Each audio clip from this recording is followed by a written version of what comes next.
이번 달은 참된 예배자로 거듭나자라는 주제를 정했습니다. 그래서 예배에 대해서 우리가 좀 더 묵상을 하기를 원하는데요. 창세기 3장에 보면 예배에 대한 아주 아름다운 샘플이 나옵니다. 사실 예배는 하나님과의 만남이에요. 이런 찬양하고 이런 격식이 원래 중요한 게 아니었고, 예배는 하나님이 우리를 만나 주시는 사건이었어요. 예배라는 명칭이 따로 있지 않았어요. 하나님이 에덴 동산을 창설하시고 보시기에 좋았더라 하신 하나님이 수시로 인간에게 찾아오시고, 여러분, 하나님께서 쉬신 그 안식일에 주님이 이렇게 찾아오셨어요.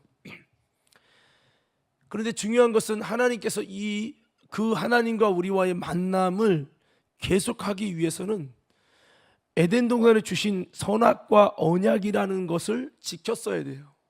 사람의 관계가, 보세요, 김호준 목사랑 저랑 있는데 좋은 관계를 맺고 일도 잘해, 설교도 잘해, 찬양도 잘해. 근데 가끔 가다가 저에 대해 대들거나 저한테 함부로 말하거나 선을 넘는 행동을 했다고 칩시다. 일 잘해, 노래 잘해, 설교 잘해, 다 잘해도 저한테 예의에 저를 그렇게 그냥 이렇게 밑으로 보고 얘기를 하는 어떤 그런 행동이 드러난다면 관계에 문제가 생길까요? 안 생길까요? 생기죠. 관계에 문제가 생기면 만남이 부담스러워지는 거예요. 편안하게 행복하게 존경하고 사랑하는 마음으로 만나는 은혜의 만남의 사귐이 아니라 만남이 부담스러워지는 거예요. 그래서 하나님께서는 주님이 찾아오시는 예배라는 말을 하지는 않았지만 우리 인생은 아예 설계부터 영적인 존재로 지으시고 그 코에 하나님의 숨이라는 생기를 넣고 우리가 생명이 되어지는 영적 존재가 돼서 짐승들과는 다르게 본질적으로 그들은 흙으로 지어지고 육체만 있고 흙으로 돌아가면 끝나는 인생이지, 여러분, 그런 육체지만 인생은 그 속에 하나님의 숨을 주시고 하나님의 영을 주셔서 영이신 하나님과 교제하고 그 주님을 만나는 그런 존재로 했는데, 그런 우리 인간이 계속해서 하나님과 은혜롭게 만나면서 하나님이 주신 복을 누리고 하나님이 주신 은혜 안에서 풍성한 삶을 누리게 하기를 원하셨는데, 그래서 우리가 그것을 지켜내려면 하나님과의 질서만큼은 정확하게 지켜야 되는 것이었죠. 그 질서가 선악과를 먹지 말라, 이건 내가 먹지 말아야 될 것이다. 이를 통해서 이 땅에 있는 생명나무 실과 모든 과일은 먹어도 된다. 그리고 이 땅을 정복하고 다스리고 지배하고 통치하고 너희가 이름하는 대로 된다. 이 땅은 어떻게 보면 마치 이 땅에 여러분 두신 하나님처럼, 이 땅을 총 다스리는 하나님처럼 우리를, 인간을 그렇게 아주 대표성을 가지고 이 짐승들도, 여러분, 모든 자연도 인간이 탁탁해서 여러분 경작하고 다스리고 관리하는 존재로 우리 인간을 세웠어요. 그런데 그 중에서 선악과를 먹지 아니함을 통해 하나님과 나와의 질서는 분명히 지켜야 된다. 하나님을 경외하고 하나님의 말씀을 지킴으로 인해 하나님과 나와의 관계가 유지되어지고 이렇게 만드셨어요. 그런데 인간이 결국에는 타락해서 선악과를 먹게 되죠. 누구에 의해서? 마귀에 의해서 먹게 돼요. 범죄함으로 인해서 이제 하나님과 우리와의 관계가 깨진 거죠. 그로 인해서 에덴 동산에서 쫓겨나고 에덴의 복이 멈춰집니다. 그 이후에 이제 인간은, 원래 인간은 어떻게 지어졌냐? 한번 따라서 하나님을 만남으로 인해, 다시 하나님과 사귐으로 인해 풍성한 삶을 살도록 지어졌다. 그래서 여러분, 사람이 혼자 산다고 생각해 봐요. 삶에 행복이 있을까요? 그 행복을 누구에게는 말할 거예요. 여러분, 행복할 수가 없죠. 아담이 독초하는 것이, 하나님이 행복하지 않아서 하와를 만들고 가정을 만들고 이렇게 하셨는데, 여러분, 이것처럼 우리 인간은 하나님을 만나고 하나님과의 사귐을 갖고 하나님과의 소통을 통해서 은혜도 복도 행복도 수많은 성적과 성장과 모든 것이 하나님과의 만남을 통해서 이루어지도록 하나님이 설계를 했는데, 자연스럽게 만나는 존재가 이제는 관계가 무너지기 때문에 부담스럽게 만날 수밖에 없게 된 거예요. 그래서 부담스럽지만 그래도 만날 수밖에 없도록 하나님이 만드신 게 있는데, 그게 바로 여러분 이 제사, 예배라는 거예요. 범죄하기 전에는 그냥 만났으면 돼요. 근데 범죄한 다음에는 죄인이 여러분 의로우신 하나님을, 거룩하신 하나님을 그냥 만날 수가 없어요. 그래서 구약에는 죄인이 하나님을 만나면 죽는다고 그랬어요.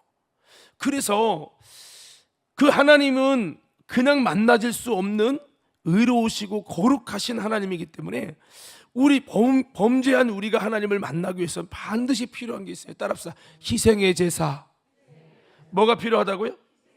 희생의 제사가 필요한 거예요. 그래서 오늘 성경에 보면 인간이 범죄했기 때문에 21절에 아담과 하와를 위해서 가죽옷을 지어 입히셨다 그랬어요. 가죽옷은 그 예배에 대한 샘플이에요. 가죽옷은 어떻게 생기죠? 백화점 가서 돈 주고 사면 가죽옷이 생겨요? 그렇죠? 가죽옷을 본질적으로 만들려면 동물을 죽여야 돼요. 두 번째, 동물을 죽여서 껍질을 벗겨야 돼요. 그리고 말려야 돼요. 그래야 가죽옷이 생겨요. 가죽옷은 원래 인간에게 입히게 하려고 했던 게 아니에요. 근데 인간이 죽었잖아요. 인간이 영적으로 죽었잖아요. 그 죽었기 때문에 하나님을 만날 수 없는 존재가 됐는데, 만날 수 없는 존재가 하나님을 만나기 위해서는 뭐가 필요하면 희생이 필요해요. 피 흘림이 없은즉 사함이 없느니라. 죄값은 사망이기 때문에 반드시 이 죄의 문제를 해결할 수 있는 피 흘림, 희생이라는 대가가 지불되기 전에는 거룩하신 하나님을 만날 수가 없는 거예요. 만나면 불법이에요. 그래서 하나님께서는 타락한 이후에는 항상 희생제사를 통해 짐승의 죽고 곡식의 생명의 눈이 죽음으로 인해서 하나님을 만날 수 있는 예배라는 제도, 제사라는 제도를 만들었어요. 이 제사의 핵심은 바로 희생이 없이는 생명이 죽는, 보세요, 적당하게 여러분 밀이라든지 여러분 씨앗에 생명의 눈만 남기고 적당히 자르는 게 아니에요. 생명의 눈을 갈아서 생명을 죽여버려야 돼. 그냥 헌혈한 피루가 아니에요. 짐승을 잡아 목을 쳐서 죽여야 돼. 양을 죽이고 소를 죽여야 돼요. 하나님 너무 잔인하지 않아요? 그 잔인함 속에 하나님의 메시지를 주는 거예요. 너희 인간이 타락한 이후에는 절대 하나님을 그냥 만날 수 없다. 오직 희생제사를 통해서 하나님을 만난다.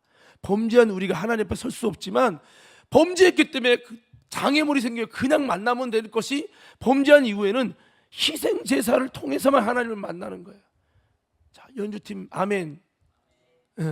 잘 들으라고. 자, 그래서 이제 연주팀 뒤에는 이제 잠옷실 아멘. 아멘. 잘했어. 자, 우리 여기 회중들 아멘. 자, 방송팀 아멘. 잘했어. 자, 그래서 이와 같이 우리가 좀 이해를 해야 될 게, 이 제사가 뭐냐, 이 예배라고 하는 부분은 하나님이 범죄하기 전에는 그냥 만났지만, 범죄한 이유는 하나님이 그냥 만나고 싶어도 안 돼. 공의의 하나님이 범죄하고 타락한 인생을 만나려면 반드시 죄에 대한 대가인 죽음, 희생 죽음의 제사를 통해서만이 하나님을 만날 수밖에 없게 하는 이런 제도가 생긴 거예요. 하나님도 부담스러워요. 그래서 가죽옷을 지어 입혔는데, 그 가죽옷은 제사의 샘플이다. 가죽옷은 죽음이잖아요. 희생이잖아요. 희생을 통해서 하나님 앞에 부끄럽지 않게 설 수 있는 은혜를 주시겠다라고 하는 것이죠. 그래서 예배의 샘플이 가죽옷인데, 그래서 우리가 늘, 제가 지난번에도 이런 말씀했습니다만 시간이 좀 촉박해서 설명이 잘 됐는지 모르지만, 모든 예배에 가장 중요해요. 뭐 찬양을 잘하고 20-30분을 하고 찬양이 은혜가 됐고, 여러분 은혜가 됐냐 안 됐냐가 중요한 게 아니에요. 그건 나의 입장인 거고요. 막 내가 지금 6주 동안 훈련소 하고 나서 훈련소에서 막 찬양을 불러주는데 와 너무 감동적인 것이 예배입니까? 아니에요. 그 자기중심적인 거고요. 자기 만족의 예배가 되면 안 돼요. 여러분 예배의 초점은 하나님이 받으셔야 돼요. 하나님이 뭐를 통해 받으시느냐? 반드시 희생 제사라는 가죽 옷과 같은 희생이 있음으로 인해서 범죄한 우리가 하나님을 만나게 되어지고, 그게 예배예요. 그래서 예배에는 희생이 없는 예배는 하나님이 거들떠보지도 않아요. 가인의 예배 희생이 없잖아요. 곡식이었으면 곡식을 갈아야죠. 곡식의 눈을 쪼개야죠. 제사 가운데, 예배 가운데 희생이 없으면 가짜예요. 그래서 우리의 예배도 마찬가지예요. 여러분, 구약의 예배와 신약의 예배가 달라졌나요? 아닙니다. 똑같습니다. 뭐만 바뀌었냐? 짐승에서 예수 그리스도로. 제물의 형태만 바뀐 거예요. 예수님의 제사가 단번의 제사지만 저와 여러분들이 예수 그리스도의 십자가를 의지하며 그 주님의 희생을 생각하며 예배한다면, 예수 그리스도의 희생의 피가 흐른다면 우리 예배는 하나님이 받으시는 예배가 되는 거예요. 찬양이 이런 찬양이죠. 주의 보좌로 나아갈 때에 어떻게 나아가야 할까? 그다음 뭐죠? 나를 구원한 주의 십자가 그 보혈을 의지하며 간다 찬양이에요. 자격 없는 내 힘이 아닌 오직 예수님의 보혈로, 십자가의 보혈, 완전한 사랑 힘입어 나아갑니다. 여러분, 그렇습니다. 내가 아무리 이번 주는 내가 죄 안 짓고 믿음으로 기도하고 열심히 잘 살았어, 내 의를 내세워도 내가 하나님 앞에 의로울 자는 하나도 없어요.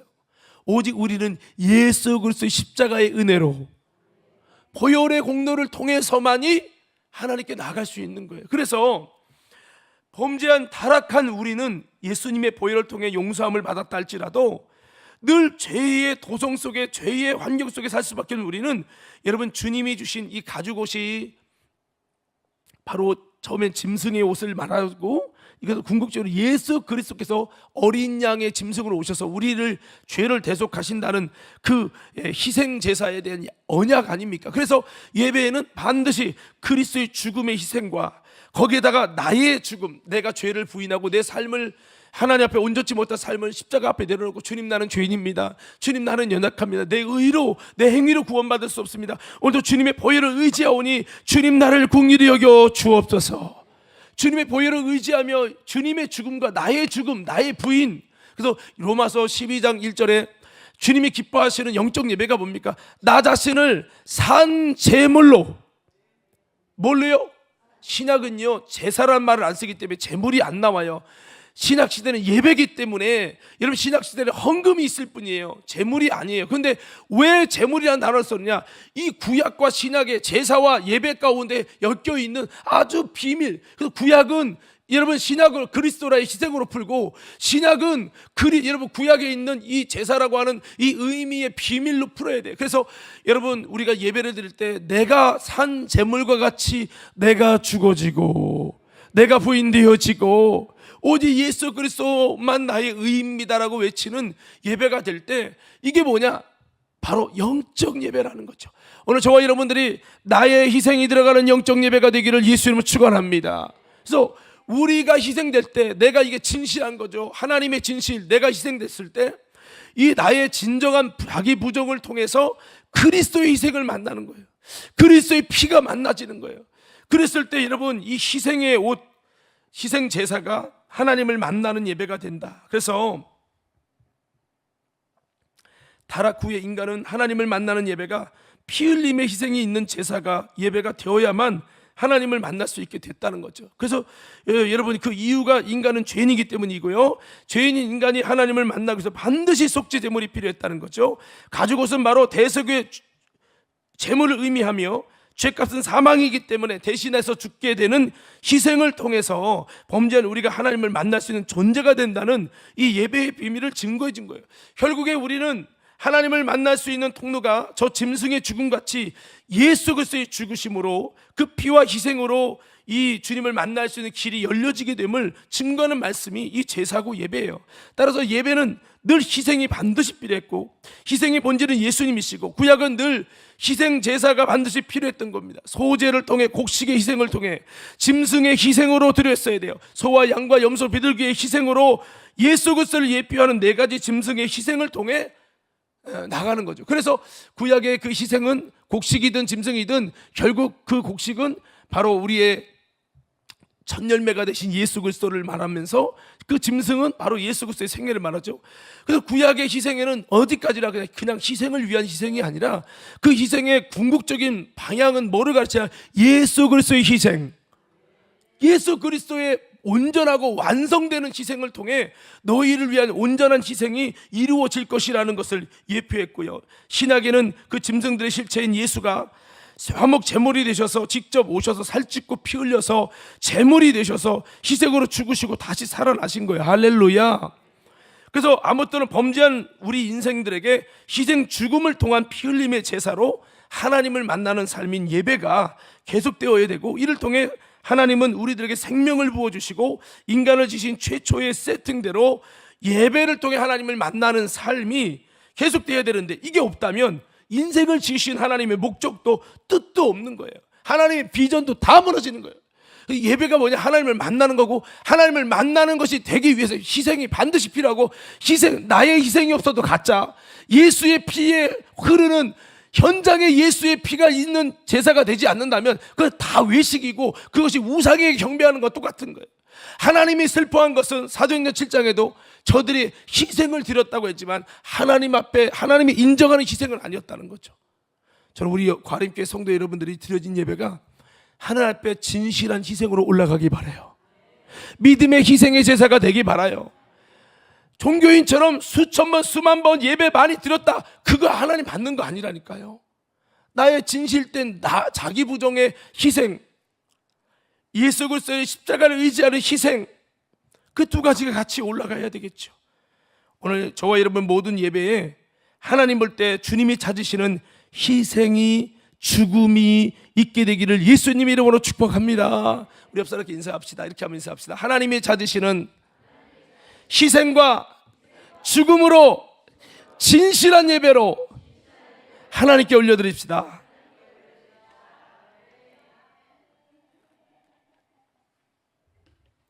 하나님은 이런 예배를 찾으세요. 남들이 어떻게 보는지 생각하지 마시고 나의 죽음을 통해 예수님이 아니면 안 된다는 나의 의로움이 아니라 오직 십자가만 바라보며 예수의 피를 사모하며 드려지는 예배, 거기에 그냥 예배를 위한 예배가 아니라 나의 죽음을 통한 나의 진실이 정말 나에게 있어서 예배의 진정성이 여러분 있어야 되는 거죠. 요게 있을 때 하나님께서 만나주시고, 이런 진정성 있는 예배를 드릴 때 성령님이 역사해 주시고 이게 되는 거거든요. 그래서 여러분 예물을 드려도 진실하게 해라. 형식적으로 의무적으로 하지 말고 성경에 가장 좋은 것을 드리라고 했잖아요. 맥주절에 여러분 한번 돌아보세요. 가장 좋은 것을 드렸습니까? 하던 형식과 습관에서 그냥 조금 이렇게 했습니까? 기부하듯이 한 거 아닙니까? 여러분이 많이 드리고 적게 드리는 것이 저에게는 어떤 영향이, 어떤 좋은 이익이 있는 게 아니에요. 그러나 중요한 것은 하나님이 받으시기 원하시는 그런 제사를 드리자는 거죠. 할렐루야. 솔직하게 여러분 물어보세요. 저도 참 이 예배를 준비하면서 좀 많은 생각을 좀 해보면서 주님께 죄송한 마음을 가졌어요. 주님이 주신 은혜를 기억하면 더 많은 것을 드려야 되는데 그럴 수 있는 힘이 되지 못하고 재정이 되지 못하고 형편이 되지 못하는데, 또 돌이켜보면 나를 위해서는 은을 달아주면서도 주님께 드릴 때는 돈 없다고 말하고 내가 하고 싶은 거 다 하고 주님께 드린 건 쓰고 남은 병든 것 저는 것으로 드리려고 하는 이런 태도가 하나님 볼 때 변명받게 되지 않겠구나라는 생각도 느껴지면서 주님께 대한 죄송한 마음이 들었어요. 저는 여러분들이 하나님을 향한 진실한 감사로 내가 할 수 있는 최선의 힘을 다해서 아멘 하십시다. 힘을 다해서 하나님께 드려지는 제사가 감사절기가 되고, 여러분 그런 예배가 되길 예수님은 축원합니다. 우리가 지난주 나눴죠. 다윗이 드렸던 값없이는 제사를 드리지 않겠다고 고백했던 그 예배자의 태도를 보시고 주님께서 그의 죄를 씻으시고 저주를 멈추게 하시고 다윗과의 관계를 회복하시고 은혜를 주시지 않았습니까? 그렇습니다. 예배라는 거는 왜 중요하냐? 하나님이 우리를 만나 주시는 것이기 때문에. 그 이 만남이 왜, 주님과의 만남이 왜 중요하냐? 주님과 만나야 우리 삶에는 발전이 있고 성장이 있고 여러분 열매가 있고 하나님의 비전이 이루어지거든요. 주님을 만나지 않으면 그냥 모세가 하나님 만나기 전에 광야에서 떠도는 인생이 되었던 것처럼 우리가 주님을 만나지 않으면 그냥 아무 소용없이 광야를 맴돌고 떠도는 하나의 나그네로 세상의 불신자와 다를 게 하나도 없는 인생이에요. 하나님 만나야 비전이 세워지고, 하나님 만나야 영적인 성장이 세워지고, 하나님 만나야 하나님의 뜻이 저와 여러분을 통해 이루어지게 되어지고, 우리 인생을 향한 하나님의 목적이 세워진단 말이에요.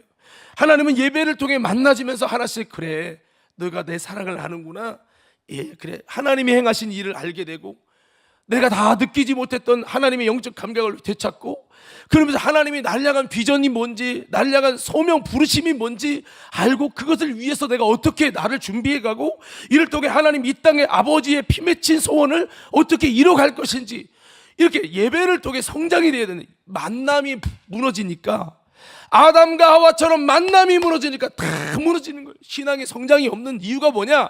왜 교회를 다녀도 맨날 기다리냐? 만남이 회복이 안 되는 거예요. 한번 따라서, 주님과의 만남이 회복되면 신앙생활은 반드시 회복된다. 만남의 자리, 처소를, 여러분 남자와 여자가 부부가 침소를 더럽히면 안 되잖아요. 똑같아요. 여러분들의 예배는 뭐예요? 주님과의 만남의 장소예요. 이 예배의 영적인 침소를 더럽히면 안 되는 거예요. 아멘. 그래서 성수거예요. 내가 그곳에서, 그 성막에서 내가 너희를 만나주겠다고 그랬죠. 내가 거할 성소를 지으라고 했죠. 그 성소가 주님이 인간을 만나주시고 회복해 주시고, 여러분 관계가 어긋났어도 다시 회복시켜 주시는 자리잖아요. 근데 성막에 못된 짐승이 들어와서 성전의 기벽을 막 더럽히고 회방하면 안 되거든요. 그래서 여러분 성막에 반드시 울타리를 치게 돼 있어요. 여러분 주님을 만나는 그 예배에 울타리가 쳐지기 원합니다. 아멘. 예배 시간 전화 온다고 받고 달려가지 마시고, 울타리가 젖어서 주님 만나는 것에 회방받지 말라 이 말이에요. 아 목사님 약속이 있어서 왜 예배 시간에 약속해요? 단 여러분들이 수천 번 예배만 드렸지, 권사, 장로, 직분, 목사만 됐지, 하나님의 받으신 예배가 없다고 될까봐 겁나는 거예요. 그 책임은 저에게도 있어요. 여러분을 가르치는 책임이잖아요. 여러분 예배가 살아나기 원합니다. 예배 드리다가 전화 받고 달려갈 수도 있지. 그건 내 생각이고 인본주의 사람이고. 여러분 당신이 시장 만나서 대화하고 1대1 독대하고 있는데 시장님 잠시만요 하고 전화 받겠어요? 물어봅시다. 민작은 장로님, 바쁜 시장님 만나서 1시간을 얘기를 하는데 시장님 잠시만요 전화 30분 받다 와요? 시장이니까. 근데 여러분 우리 예수님은 대통령도 아니고, 그러면 내가 대통령 한번 물어봐야지. 자, 김종훈 장로님 대통령, 내가 장로님이 원하는 대통령이 아닌데 한 나라의 국가 대통령이 장로님을 10분 만나주고 있어. 그럼 장로님 전화 오면 다른 거 전화 받아요. 이렇게 처리해요. 대통령과 얘기해야 되겠죠. 뭐라고 했다고? 대통령과 대화한다는 얘기죠? 예. 여러분 우리 하나님은 만왕의 왕이시죠. 하나님을 내가 어떻게 여기느냐가 참 중요합니다.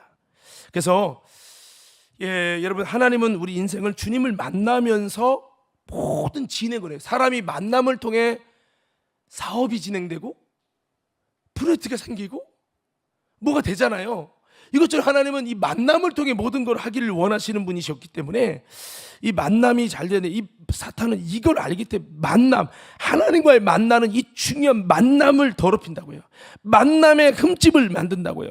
아담과 하와가 하나님을 만나는 만남의 흠집이 생긴 것이, 예전엔 잘 만났어요. 은혜롭게 만났어요. 평안 가운데 만났어요. 근데 선악과 먹고 타락하니까 어떻게 만나져요? 숨어요.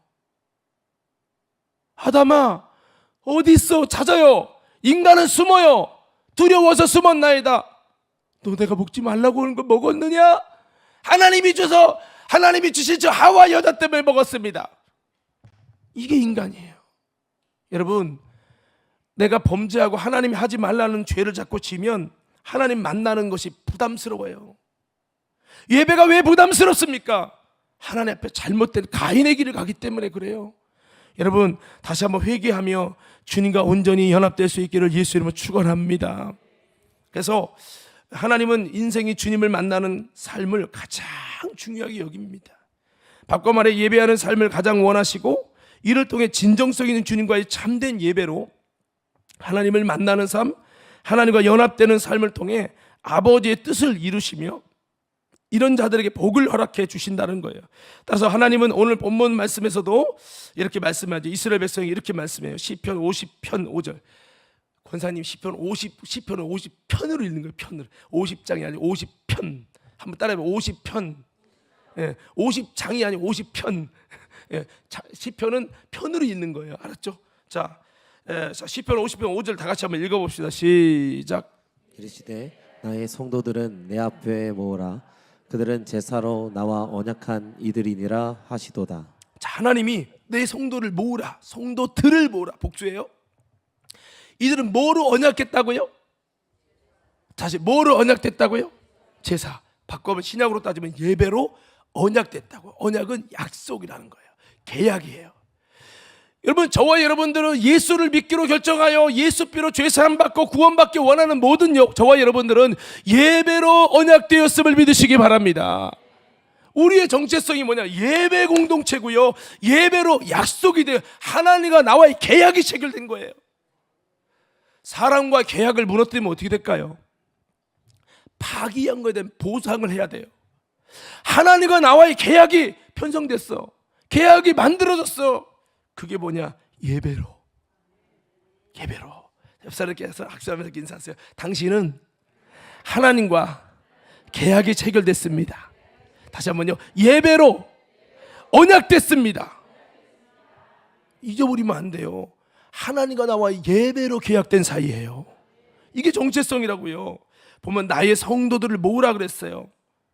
하나님은 불신자와 예배하지 않아요. 불신자와 미팅하지 않아요.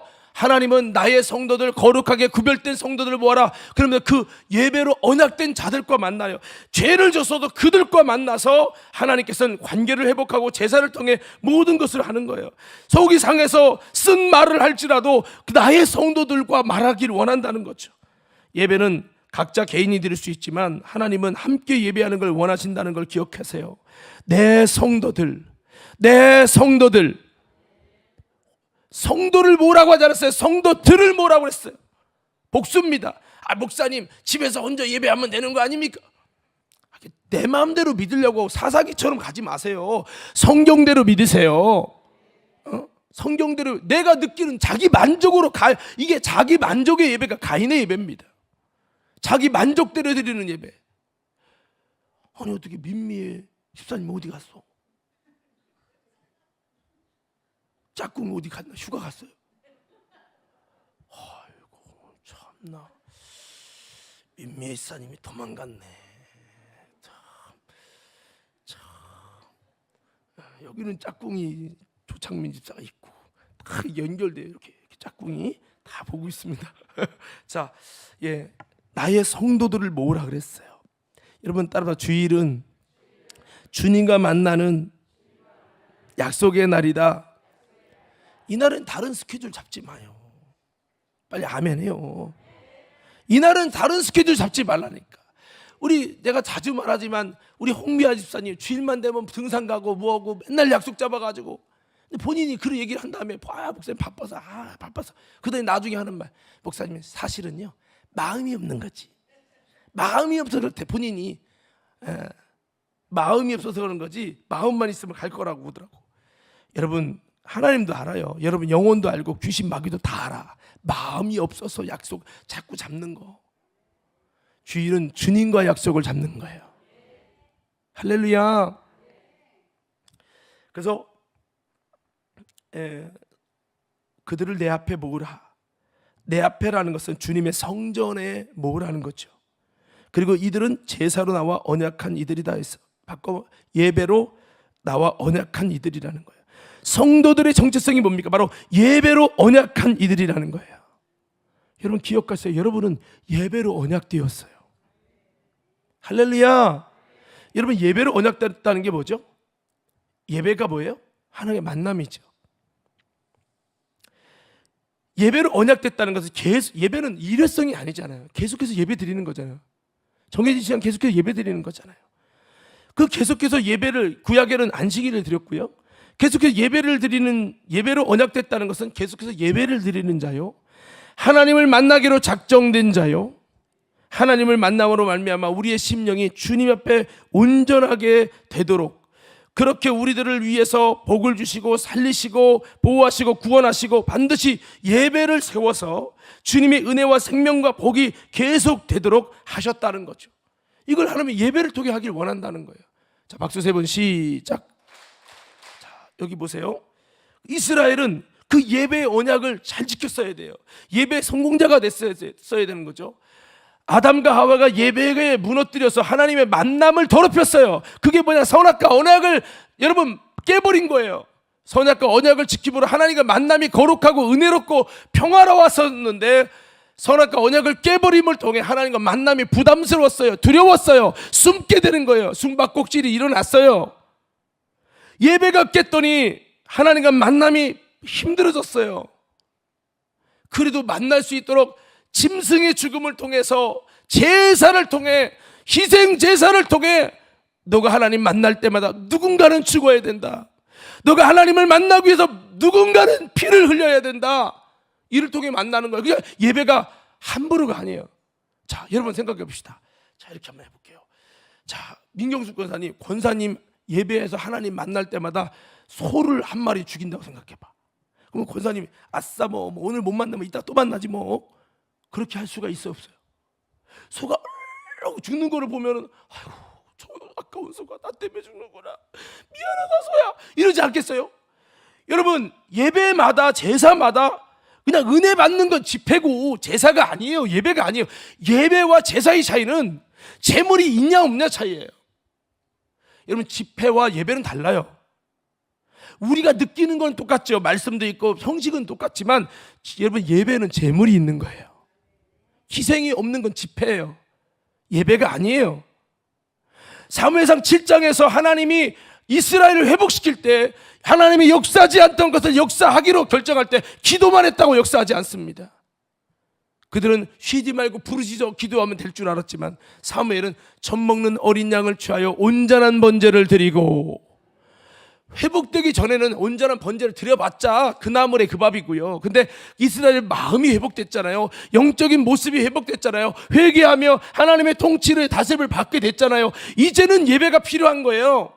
예, 그래서 성경에도 보면 여기가 부패된 상태에서는 제물을 드리지 말고 그냥 놓고 화해하고 와서 여기가 회복된 다음에 제사 지내라고 하잖아요. 여러분 이스라엘 회복된 다음에는 예배가 효력이 발생하거든요. 그러니까 온전한 번제를 드리잖아요. 기도만 하지 않잖아요. 여러분 그 사무엘이 온전한 번제를 통하여 예배 제단을 하나님께 딱 쌓고 예배를 드리잖아요. 집회를 하는 게 아니에요. 집회할 때가 있고 예배를 할 때가 있는 거예요. 제 말 이해가 됩니까? 할렐루야. 그래서 온전한 번제, 희생이 있는 제사죠. 그래서 이 하나님이 회복시켜 주시는 이 모든 것에는 여러분 이 희생이 있었고, 희생 제사가 무너졌고 예배가 무너진 거죠. 이것을 이스라엘 백성은 잘 세워갔어야 되는데 이 예배 언약을 별것도 아닌 것으로 여기고 자기 마음대로 드리는 예배 제사를 드렸기 때문에 예배와 제사가 무너졌을 때마다 하나님은 항상 이스라엘 나라를 빼앗기고 포로의 삶을 살게 하셨다는 거예요. 오늘 어쩌면 여러분들이 포로의 질병의 포로, 재정의 포로, 여러 가지 삶의 포로의 삶을 살고 있다면 예배가 무너져 있는 건 아닌지 한번 돌아보시면서 다시 한번 예배가 예배로서 아름답게 부활될 수 있기를 예수 이름으로 축원합니다. 자, 그런데 이스라엘 백성이 예배를 잘 드리고 예배가 성공되고 참된 예배가 성공됐을 때마다 하나님은 가장 부강한 나라요, 가장 힘 있는 나라이며 세계적인 복의 나라로 하나님이 세워주셨습니다. 이게 이스라엘 역사입니다. 따라합시다. 예배만 제대로 세워지면 하나님께서는 엄청난 은혜를, 엄청난 회복을 부어주십니다. 이유는 하나예요. 예배가 소중하기 때문에. 그래서 이스라엘 백성이 그 예배를 회복시킨 사람이 누굽니까? 제사장도 아니고 사실은 다윗이 그랬죠. 하나님의 들판에서 하나님을 들판에서 예배하고 나름대로 기도하고 찬양했던 다윗이 세웠던 예배의 본질인 구약이지만 신약 시대에 드려야 될 그 예배의 아름다운 모형인 다윗의 장막을 그 왕궁에서 세워놓고 법궤를 옮겨놓고 그곳에도 다윗의 장막을 세우면서 여러분 여두둔과 여러분 그리고 아삽과 여러분 이런 하나님의 사람들을 불러서 예배하게 했는데 255명이 여러분 그 자손들이 찬양을 했는데 거기 보면 신령한 노래를 불렀다고 나와요. 신령한 노래는 일반 노래가 아니에요. 예언의 찬양을 했다고. 우리처럼 있는 찬양, 예수 우리 왕이여 이렇게 있는 찬양을 부르는 게 아니에요. 하나님의 신에 감동돼서 영적인 계시가 부어지면서 부르는 찬양. 할렐루야. 이건 하나님이 영이 임하지 않고는 부를 수 없는 찬양. 이 255명이 이렇게 신령한 찬양을 하프를 치면서 악기를 연주하며 찬양했다는 거예요. 이야, 대단해. 우리 연주팀도 다 그렇게 막 이렇게 드럼 치면서 막 예언이 임해서 막 예언을 선포하며 찬양하는, 한 번도 들어보지 못한 멜로디와 한 번도 상상이 보지 못한 가사가 하나님의 계시를 통해 주어지고. 할렐루야. 예언 들어보셨습니까? 예언하면 나를 향한, 우리를 향한 하나님의 음성이 예언으로 쫙 쏟아져요. 들으면서 마음이 막 녹아내려요. 그런 찬양을 부르는 자가 255명 있다고요. 이스라엘 가운데. 여러분 급이 달라요. 그냥 성가대가 아니에요. 숫자 많아서 야 우리가 1만 명 성가대했다, 이게 아니라고요. 하나님의 신이 임해서 예언하는, 악기를 치면서 찬양하는 사람만 255명이었다고. 그렇게 예배를 위해 엄청난 투자를 해가면서 여러분 해나갔을 때 하나님께서는 그 나라를 세계적인 나라가 되게 하시고, 예배를 세워가기 위해 몸부림쳤을 때 다윗이 얼마나 사모했으면 그 예배가 중단되지 않고 끝까지 계속 되도록 시간을 막 나눠가지고 엄청난 나라의 재정에 엄청난 것을, 우리가 뭐 경제를 위해 투자하지만은 이스라엘 가운데 제가 보면서 야 이스라엘 가운데 이 엄청난 숫자를 따져보니까 그 예배를 위해 헌신한 사람 레위인들이 몇만 명이더라고요. 몇만 명의 모든 거를, 국가의 재산을 그 레위인들이 예배하고 제사하면서 하나님과의 만남에 힘쓰도록 그렇게 노력을 했더라고요. 야, 우리나라가 만일 재정의 10분의 1 아니 12분의 1을 하나님을 예배하는 일에 온전히 쓰게 할 수 있다면, 야 그렇게 하는 때가 온다면 그건 하나님 나라지. 이거는 진짜 하나님이 다스린 나라가 됐을 때만 가능하지. 이게 어떻게 돼? 근데 그게 됐더라고, 다윗 시대. 할렐루야. 저 다만 느끼는 마음이에요? 아니면 공감하십니까? 생각해봐. 이 나라에 12분의 1의 인구가 하나님을 예배하는 일에만 완전히 힘쓰도록 재정을 다 투자했다고요. 그랬으면 경제가 바닥나야 되잖아요. 하나님이 세계적인 나라로 세워주셔요. 그러니까 거기서 신령한 노래가 막 퍼진 거야. 제단에서 예배가 세워지고 하나님 만남이 세워지니까 하나님은 그 이스라엘 작은 나라를 세계적인 나라가 돼서, 세계적인 나라가 돼서 모든 나라가 이스라엘을 부러워하고 사모하게 하셨다 이거예요. 야, 대한민국이 그렇게 되려면 목사가 지금 10만 명이 돼도 바뀔 수가 없어. 이 모든 국가의 모든 고위직들이 다 하나님의 주권을 인정하고 영적으로 거듭나고, 그러지 않는 한 이런 시대는 오지 않을 것 같은 마음이 드는 거예요. 야, 이스라엘이 만약 회복되면 어마어마하겠구나. 이스라엘은 국가가 목회자의 재정을 다 책임져줘. 대한민국의 한국교회 목사들의 재정을 국가의 재정으로 다 투입해서 해주는 나라가 된다면, 그 정도 되면 대한민국이 이미 하나님 나라가 된 거야. 그런 게 뭐 상상에서도 쉽지 올 것 같지도 않은 그런 부분이지만 이스라엘은 그렇게 했다는 거예요. 이렇게 다윗 한 명이 변화돼서 예배하는 일에 온 힘을 썼고, 이스라엘은 바닥을 쳤잖아요. 깨요, 깨. 참.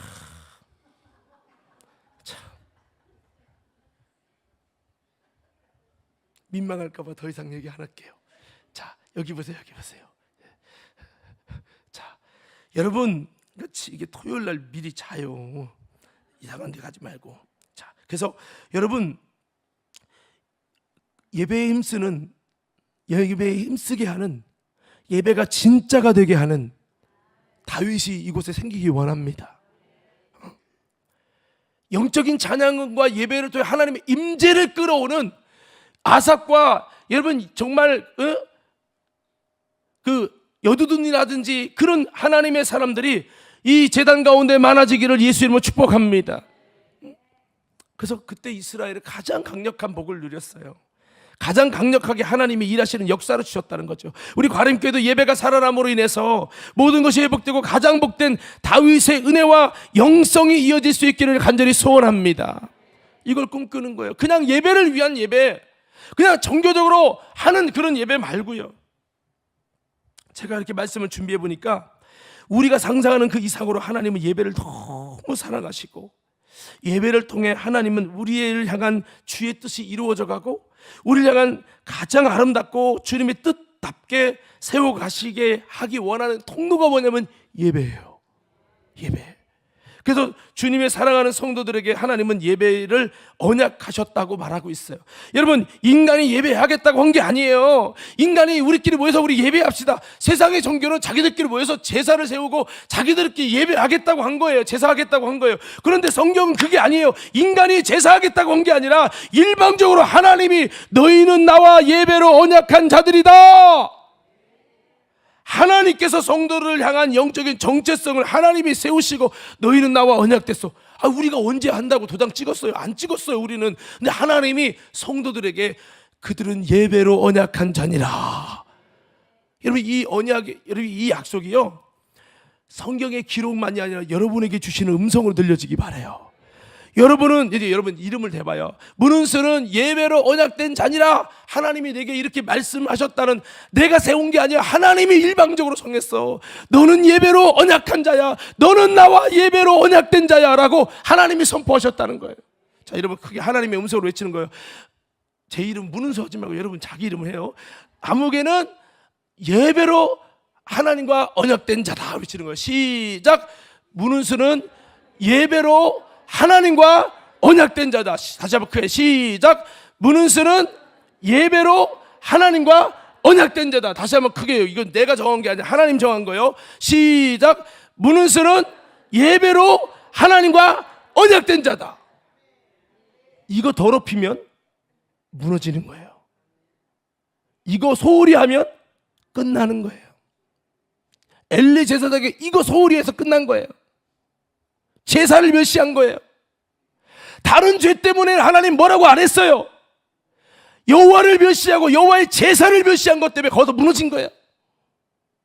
여러분 가운데 이 온도가 뜨겁기를 바라요. 나를 예배로 언약된 자라는 거. 여러분이 말한 거 아니에요. 여러분 고백한 거 아니에요. 여러분이 결단한 거 아니에요. 여러분의 결정에 상관없이 하나님이 여러분들을 예배자로 부르셨어요. 이걸 기억하셔야 됩니다. 할렐루야. 다른 우상에게 절하지 말고 주님께 예배하세요. 이게 성도들을 향한 영적 정체성이에요. 성도가 이 예배가 무너지고 예배를 소홀히 하고 예배를 드리려는 의지가 없고, 죄송합니다, 끝난 겁니다. 여러분, 더 이상 하나님의 함께하는 교회 수없이 다녀보세요. 예배 드려도 여러분 변화되기가 쉽지 않고 아무 역사가 없을 거예요. 수십 년 믿어도 되는 것도 없죠. 왜? 당신이 그렇게 예배를 세팅했으니까요. 기억하세요. 하나님이 저와 여러분들을 예배를 드리는 예배자로 하나님의 언약을 세웠는데, 이 언약을 더럽힌 것은 선악과의 언약을 범한 거랑 똑같은 거예요. 여러분, 예배를 무너뜨리지 마세요. 아멘이십니까? 예배를 귀중히 다루셔야 됩니다. 여러분, 이게 정체성이에요. 성도의 정체성은 이겁니다. 우린 예배의 성공자가 되어야 됩니다. 예배로 인하여 복을 받고 예배로 인하여 생명을 얻으며 예배로 인하여서 인간다운 자녀다운 하나님의 자녀다운 삶을 살게 되는 것이 바로 예배입니다. 인간에게 있어서 예배는 인간 창조의 초기값이고 세팅값이고 우리가 사는 비결이고 졸린 목적이고 가장 인간답고 가장 주의 백성다운 삶이 바로 예배를 통해 이루어지도록 하나님 만드셨다는 거예요. 우리가 주님을 닮아가고 주님의 심장을 가지고 주님의 마음으로 주를 따라 영적으로 성장하고 성화되어지고 하나님 나라 합당한 그릇으로 세워지는 이 모든 것이 주님이 원하는 뜻대로 능력 있는 삶을 살아가는 모든 비결이 예배를 통해서 주님과의 만남으로 하나님은 이 모든 것을 하시겠다고 뜻을 정했으니 우리 주님의 뜻을 잘 세워갈 수 있게 되기를 예수 이름으로 축원합니다. 한번 이렇게 외쳐보자. 주여. 크게 좀 해봐요. 주여. 내가 참된 이 시대에 깨어있는 예배자가 되게 하옵소서. 하나님과 예배를 통해 만남이 깊어지고 하나님의 깊은 속에 있는 마음을 표현할 수 있는 예배. 그냥 오늘 또 오예배 빨리 들고 가면 돼. 아유 이렇게 집에다가 뭐를 싸두셨나. 여러분 사람이요 대화에도 진전이 없는 사람이 있어요. 더 깊은 얘기를 할 수 없는 사람이 있다고요. 예배도 마찬가지예요. 하나님이 더 깊은 얘기를 하고 그를 통해 여러분에게 주시고자 하는 비전과 뜻과 축복이 어마어마하게 쌓였는데 진도가 안 나가네. 예배 좋은 사람에게 더 무슨 말을 하겠어요. 만나서 얘기 좀 진지한 얘기 할 때 아유 잠 안 잤어. 아유 내가 어제 밤샜어. 다음에 얘기하자. 다음에 자꾸 다음으로 미뤄지는 거야. 여러분 예배가 회복돼서 성장되고 성화되고 풍성한 삶이 이어질 수 있게 되기를 예수 이름으로 축원합니다.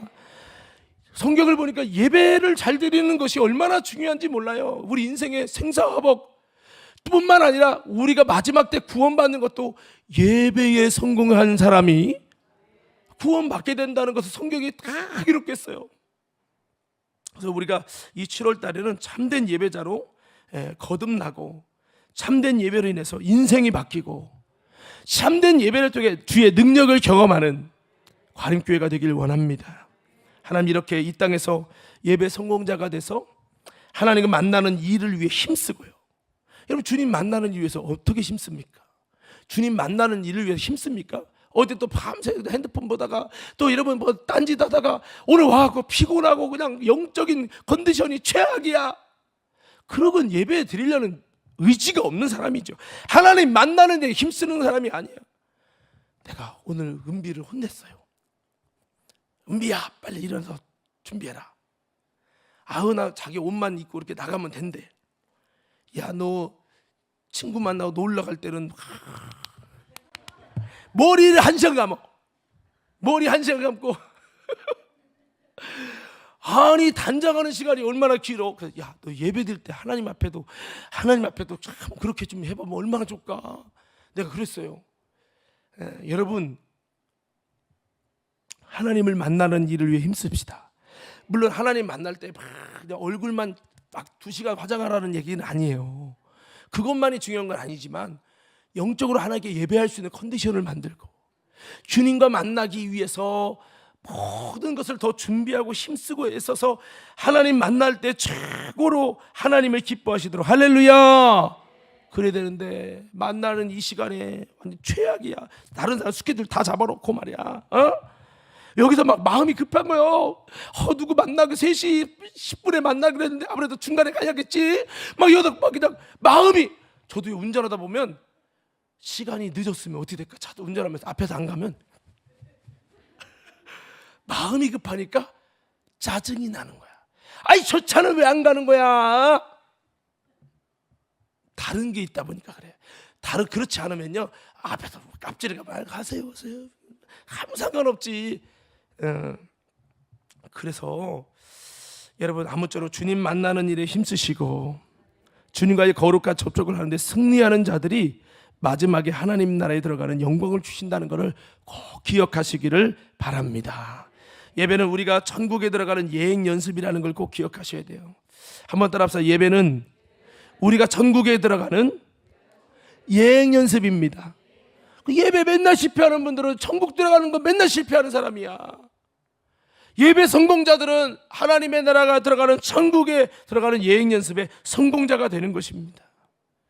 결국은 예배 성공자가 구원받고요, 예배 성공자에게 하나님 영생 복락을 주신다는 것을 여러분 잊지 마시기를 바랍니다. 이 땅에서의 복과 은혜도 예배 성공자들에게 주시는 복이죠. 그러니 성도들에게 있어서 예배 성공은 삶의 질을 복되게 하는 너무나도 귀한 생명과도 같은 일이에요.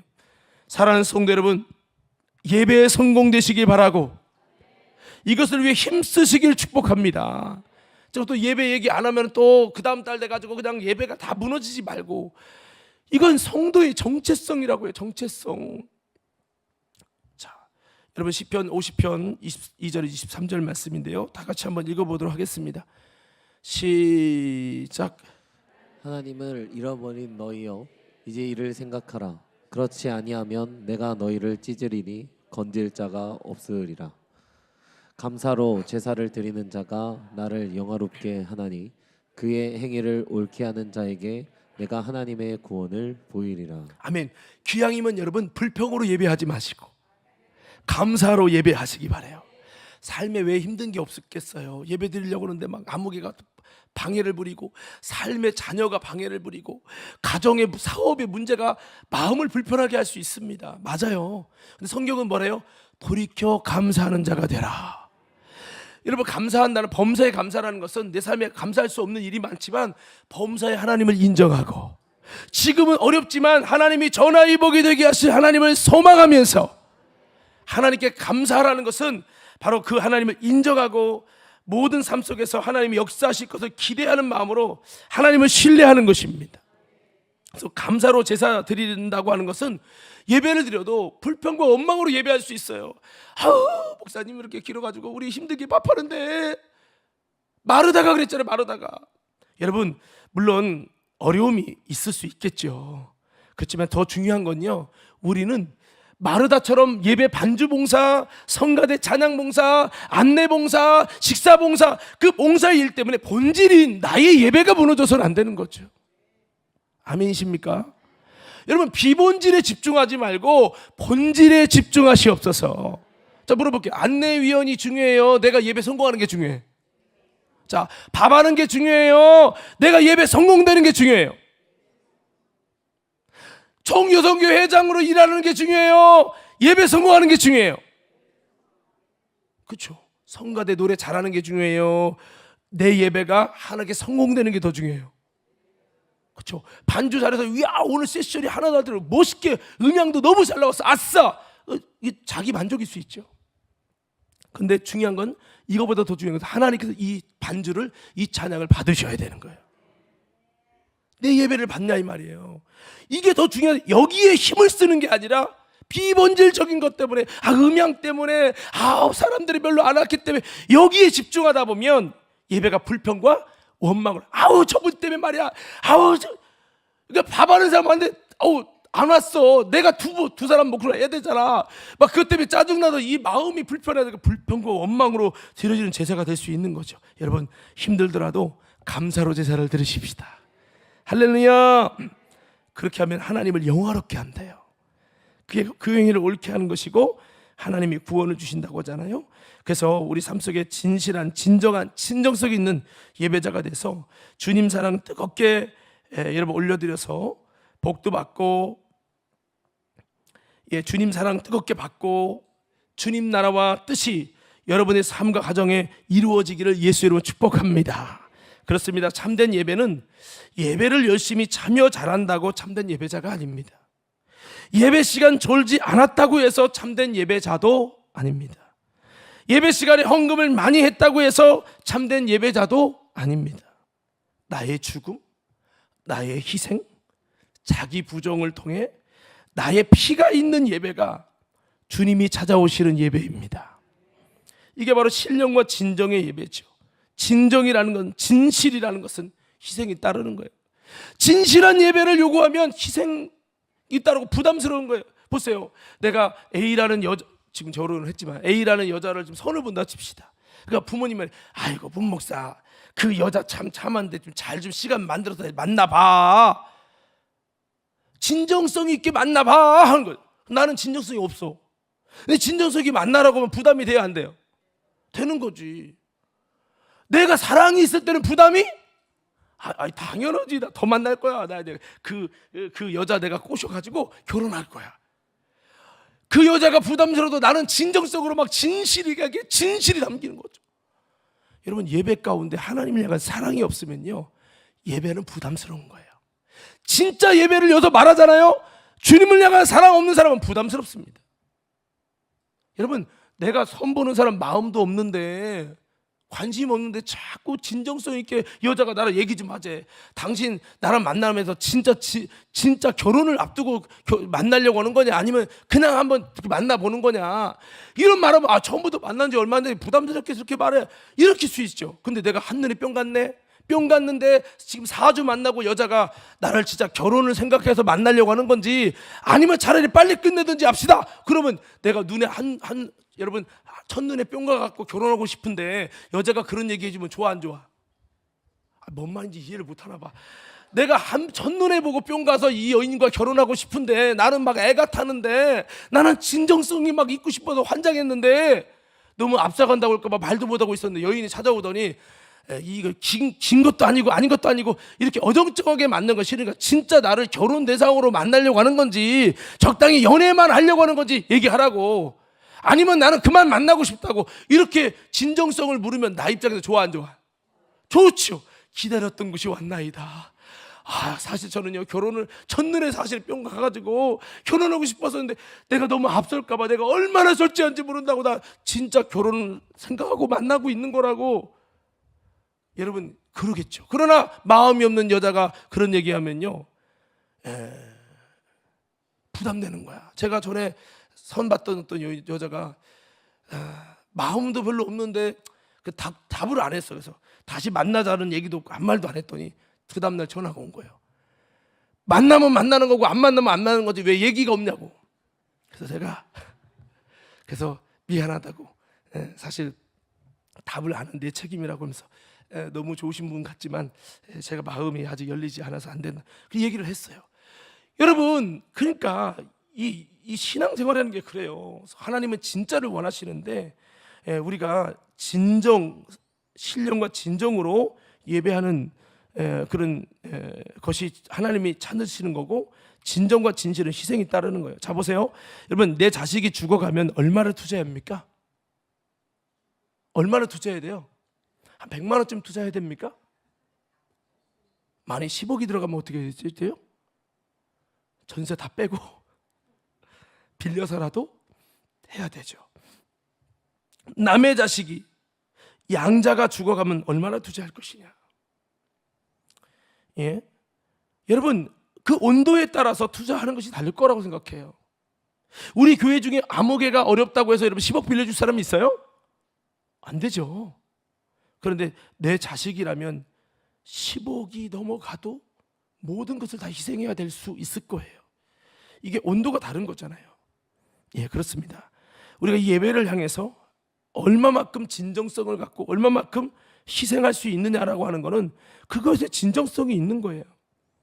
우물가의 여인에게 주님이 왜 찾아왔습니까? 그 여인이 너무 예배를 갈망하고 하나님의 은혜를 사모하는 진정성이 있었기 때문에 예수님이 일부러 그 사마리아 길로 가면서 그 여인에게 질문을 하고 대화를 했었죠. 그 진정성에 그 여인만 있었던 게 아니라 그 사마리아 땅에 있는 여인 사람들이 전체가 그리스도를 몹시 기다리고 있었어요. 예수님의 설교 단 몇 분만 들어도 이분이 그리스도인지 아닌지 분별할 수 있는 상태까지 갖고 있을 만큼 진정성 있는 그들의 모습이었어요. 이스라엘 바리새인 서기관처럼 말만 입술만 메시아여 어서 오소서 기다리는 게 아니라 진짜 그리스도를 사모하고 있었던 그들이었기 때문에 주님은 그곳에 가셨고 그들을 만나 주셨고 그들이 그리스도를 알게 하셨어요. 여러분, 아브라함이 복받은 행동 3가지 중에 제가 첫 번째 얘기한 게 있죠. 창세기 12장에 보면 그가 하란에서 하지 않았던 행동을 그가 하는데, 그가 하나님의 부름 받고 첫 번째로 한 것이 제단을 쌓았더라. 여러분, 정말 변화받으면 뭐가 시작되느냐? 예배가 시작된다고 하는 거죠. 여러분, 다시 한번 저와 여러분이 예배하는 사람이 되기를 예수 이름으로 축복합니다. 왜 하나님께서는 모세에게 광야에서 희생을 드리러 가게 했는가? 중요한 것은 제사를 드리러 가야 된다고 말하지 않고 희생이라고 말을 했어요. 아모스서 5장 25절에도 여러분 스바냐서 1장 7절 8절 말씀에도 여러분 희생이라는 단어를 썼어요. 제사라는 단어 이전에 희생이라고 표현했어요. 제사를 희생이라는 단어로 둔갑을 시켰어요. 이것은 제사의 중요한 영적인 비밀을 증거하고 있는 거예요. 희생 없는 제사는 생명 없는 본질 없는 제사이기 때문에 제사의 핵심인 희생을 드리려고 한다고 했습니다. 아브라함의 제사는 새 한 마리 쪼개지 않는 희생이 없는 불순종의 제사가 돼서 400년 동안 광야에 머물게 되는 후손이 되지 않았습니까? 이후에 다시 기회를 줬죠. 광야에서 아브라함이 쪼개지 않은 희생하지 않은 제사를 회복할 수 있도록 그래서 광야에서 희생을 드리려 하노라 라고 했단 말이에요. 제사를 드리려 하노라고 말하지 않았어요. 광야에서 희생을 드리게 하노라고 말했어요. 이것은 예배의 본질을 계속 구약은 말하고 있는 거예요. 예배의 본질은 희생이다. 아멘. 제사의 본질은 희생이다. 희생이 없다면 가짜인 거예요. 가죽옷은 희생을 말하는 거예요. 희생을 드려야 되는데 희생 없이 온라인만 하는 것은 자체가 죽은 것. 집회는 되죠. 예배는 아닌 거예요. 예배를 모르는 것이고 알지 못하는 예배를 드리고 있는 것입니다.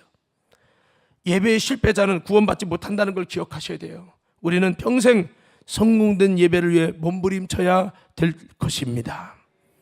아벨의 제사가 희생의 제사입니다. 희생의 제사는 진실성과 진정성과 진짜가 들어갔기 때문에 부담스러운 거예요. 그런데 사랑을 가지면 여러분 사랑을 가지면 결코 부담스럽지 않아요. 주님을 향하여 믿음을 가지면 결코 부담스럽지 않아요. 여러분 오늘 맥주 감사절 예배 드리는 것이 부담스러운 사람 손 들어봐요. 믿음이 있다면 부담스럽지 않아요. 주님 사랑하면 부담스럽지 않아요. 주님께 대하여 감사와 은혜를 가지면 희생은 부담스러운 게 아니에요. 할렐루야. 부모가 자녀를 사랑하기 때문에 자녀에게 많은 것을 주어도 아깝지 않은 거죠. 우리에게 문제는 사랑도 믿음도 감사도 은혜도 없는 예배를 드리려고 하니까 예배가 부담스러운 거예요. 그리고 힘든 거예요. 우린 본질부터 회복돼야 될 줄로 믿습니다. 믿음 없고 사랑 없고 감사 없는 가인의 예배가 어찌 하나님께 상달되겠습니까? 여러분 믿음의 아벨이 되시기를 예수 이름으로 축복합니다. 은혜를 아는 아벨이 되자고요. 감사를 아는 아벨이 되자고요. 그럼 자동적으로 참된 예배는 그런 마음으로 가장 좋은 것을 드리라는 언약을 주지 않아도 알아서 좋은 걸 드릴 수밖에 없어요. 자, 결론의 말씀인데요. 여러분 주님과의 만남이 회복되길 원합니다. 가인처럼 불쾌한 만남 되지 맙시다. 행복한 만남, 사귐이 돼야지. 주님의 음성이 회복돼야죠. 부담스러운 말씀, 아담처럼 가인처럼 하나님의 음성이 부담스럽고 두려운 음성이 되면 안 된다는 거예요. 즉 예배만 제대로 회복되어지면요, 주님은 이를 통해 모든 것을 공급하시고 은혜 주시고 복과 성화와 성수까지 다 주십니다. 이렇게 우리는 원래 예배로 온전케 되도록 설계되었기 때문에 주님 그러는 거예요. 예배는 하나님과 강력한 우리와의 비전입니다. 우리를 향한 비전이에요. 주님은 희생의 제사가 되어야지 여러분 역사하신다고 하는 거죠. 우리는 왜 희생인 줄을 알고 타락한 범죄한 우리는 희생을 통해서만 하나님을 만날 수 있도록 주님이 세팅하셨다는 걸 기억하고, 믿음의 예배는 희생의 예배입니다. 세상 사람들처럼의 희생이 아닙니다. 자해하는 게 아닙니다. 하나님 앞에 믿음과 사랑을 가지고 나를 부인하고 하나님이 찾으시는 진실함을 가지고 다윗의 장막과 같이 희생이 있는 제단이 되도록, 주님이 찾아올 수 있는 하나님이 기억하시는 예배가 되도록 하기 위해서 우리가 힘쓰는 예배가 되어야 될 줄로 믿습니다. 오늘부터 여러분 예배를 드릴 때 하나님이 찾으시는 예배가 뭐냐면 희생의 예배 외쳐보세요. 하나님이 찾으시는 예배. 이번에는 진실의 예배 외쳐보세요. 하나님이 찾으시는 예배.